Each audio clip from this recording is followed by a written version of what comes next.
Celem projektu Jadalny Krajobraz była integracja, aktywizacja i edukacja społeczności lokalnych podolsztyńskich gmin Gietrzwałd, Stawiguda i Purda.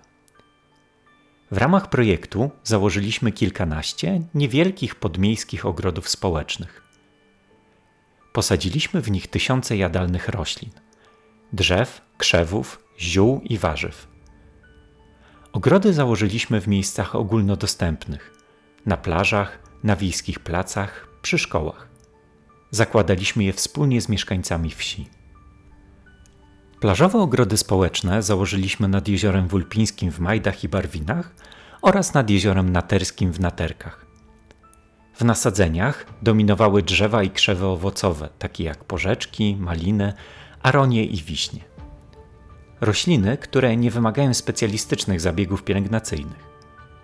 Założyliśmy też skrzynię do uprawy wieloletnich warzyw, ziół i roślin jagodowych. Posadziliśmy rabarbary, truskawki, poziomki, szałwie i wiele innych roślin jadalnych, które mają umilać czas osobom odwiedzającym te miejsca. Część ogrodów założyliśmy przy wiejskich zespołach szkolno-przedszkolnych. Ogrody tego typu powstały przy placówkach w Biesalu, Szombruku oraz Stawigudzie. Ogrody z założenia miały pełnić przede wszystkim funkcję edukacyjną i pokazać młodym adeptom ogrodnictwa, że uprawianie roślin jadalnych może być nie tylko proste, ale i przyjemne. W ogrodach zawisły budki lęgowe dla ptaków oraz schrony dla nietoperzy. Skrzynie do uprawy warzyw wypełnialiśmy materią organiczną pozyskaną od okolicznych rolników oraz zebraną w najbliższej okolicy. W ramach warsztatów ogrodniczych uczniowie szkoły w Stawigudzie wykonali sadzonki, które wystawiliśmy na licytację na szczytny cel. Pozostałe ogrody założyliśmy w ogólnodostępnych przestrzeniach otwartych Majd, Wymoju, Unieszewa, Nowej Wsi i Gietrzwałdu. W Gietrzwałdzie założyliśmy owocowe muzeum, sad z historycznymi odmianami drzew i krzewów. Mieszkańcy tej wsi, zainspirowani projektem, kilka miesięcy później zorganizowali zbiórkę roślin i obsadzili teren przy Wiejskiej Izbie Muzealnej. I o to właśnie chodziło w tym projekcie. Ogród w Nowej Wsi dostosowaliśmy do potrzeb tutejszego koła gospodyń wiejskich, które specjalizuje się w regionalnej kuchni roślinnej.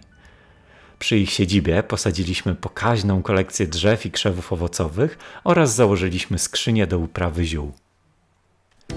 W ramach projektu rozbudowaliśmy też leśną polanę edukacyjną Stacja Permakultura w Szombruku. To tu powstawały sadzonki roślin, które dosadzaliśmy w krajobrazie. Do sporządzania sadzonek włączyliśmy członkinie klubu seniora. Nasza leśna polana stała się też miejscem wielu warsztatów ogrodniczych, spacerów poznawczych, spotkań integracyjnych i majowych wymienników roślin. Najliczniejszą grupą, która odwiedziła nasz ogród pokazowy, byli przedstawiciele i przedstawicielki Olsztyńskiego Stowarzyszenia Głuchych.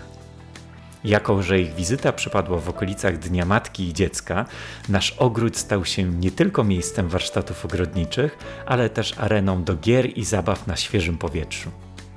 W ramach projektu przeprowadziliśmy wiele warsztatów, wykładów, wystaw i innych aktywności, w których promowaliśmy ideę dosadzania roślin jadalnych w krajobrazie.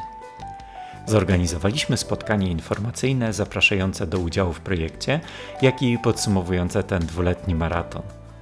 O projekcie opowiadaliśmy w mediach, ale i na międzynarodowych konferencjach i seminariach naukowych w Norwegii, na Litwie i w Polsce.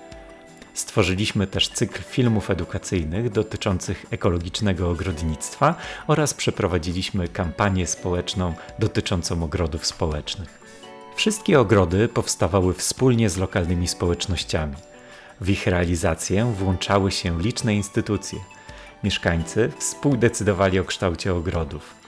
We wszystkich ogrodach umieściliśmy tablice edukacyjne informujące o idei projektu oraz zachęcające mieszkańców wsi do stosowania zasad ekologicznego ogrodnictwa. Partnerami projektu były organizacje z Norwegii i Islandii. W ramach wizyt studyjnych odwiedziliśmy typowe nordyckie ogrody społeczne oraz te, które zostały założone w nieco mniej konwencjonalnych miejscach, na przykład ogród społeczny założony na zboczu wulkanu. Przeprowadziliśmy liczne wywiady z norweskimi i islandzkimi miłośnikami ogrodnictwa. Wywiadów udzielili nam również entuzjaści idei jadalnego krajobrazu z Kenii, Barbadosu, Polski i Szkocji. Udowodniliśmy, że ogrodnictwo nie zna granic i ciężko znaleźć jest na naszej planecie miejsca, w których nie mogą rosnąć rośliny jadalne. W ramach projektu spełnialiśmy też nasze marzenia. Sadziliśmy rośliny jadalne pod norweskim kołem podbiegunowym. W Norwegii przeprowadziliśmy też warsztaty ogrodnicze w ogrodach przyszkolnych. To tu zgłębialiśmy tajniki szciółkowania wełną owczą i nawożenia morskimi wodorostami. Założyliśmy też skrzynię do uprawy warzyw w ogrodzie przymuzealnym w Neśnie. Uczestniczyliśmy w seminariach naukowych i opowiadaliśmy o naszych działaniach i krzewieniu idei jadalnego krajobrazu oraz zakładania ogrodów przyszkolnych w innych krajach. Wierzymy, że ogrody, które założyliśmy w ramach tego projektu, przetrwają próbę czasu i że tysiące roślin jadalnych, które posadziliśmy w krajobrazie, będą żywiły kolejne pokolenia. Jednakże w tym projekcie to nie sam ogród był najważniejszy. Dużo ważniejszy był proces jego tworzenia i umiejętności, jakie zdobywali uczestnicy projektu. Jeszcze ważniejsze były relacje, jakie nawiązywały się pomiędzy ludźmi. Udowodniliśmy, że ogród jest idealnym miejscem nie tylko do edukacji, ale przede wszystkim do integracji lokalnych społeczności.